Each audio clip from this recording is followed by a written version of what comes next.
Hey there, it's Yosef Rabinowitz from TBRC.com, where we help your business or nonprofit to cut costs without cutting corners. Last time I shared with you the amount of lead time that you need to allow for the installation of voice services.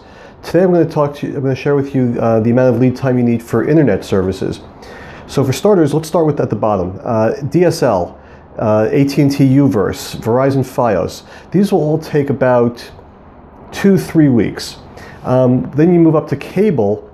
Cable connection will probably take also about 1 to 3 weeks, depending on which cable company you're going with.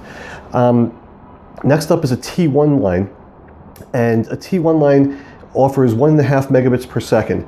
It used to be state of the art. Don't get a T1 line. It's now, they typically cost around $300 a month at least, sometimes $500 or $600, and they only give you 1.5 megabits per second, which is a very slow speed. You can do a lot better for a lot less money with other technologies.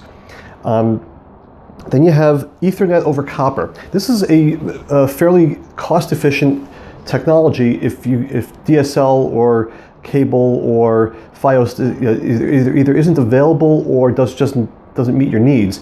Ethernet over copper will give you up to anywhere from 3 megs to 45 megs at a very reasonable price, and that typically installs in anywhere from 3 to 6 weeks. We generally see about 3 weeks for that. Ethernet over fiber is probably the most reliable connection that's available right now, and it's also the most expensive. But it'll take about 90 to 120 days to install. So if you can allow that much time between the time that you sign up and the time that they actually install, you'll get a great connection. It'll last you a long time, and it'll be super reliable. Other possibilities are if you're in a lit building. A lit building is where a carrier already has a presence and they don't need to go through the local carrier to run a line from the nearest telephone company central office to your premises. They're already in the building. They can generally turn up in as little as 48 hours, although with a lot of them it's going to take probably closer to a couple of weeks. But it's a lot less than, you might get a good solid fiber connection, which would normally take 90 to 120 days. You can get that in 2.5 weeks sometimes, and at a much lower price as well. And lastly, in certain metropolitan areas, you can get fixed wireless.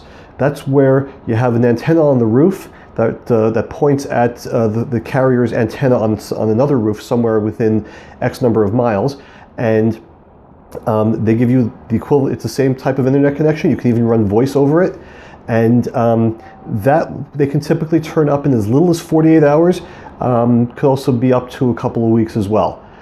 Now, I used a lot of terms in this video and also the last one, so if you go to the YouTube page of this video, you can do that by clicking on the YouTube icon at the bottom. I'll have a list of the terms I've used here with explanations.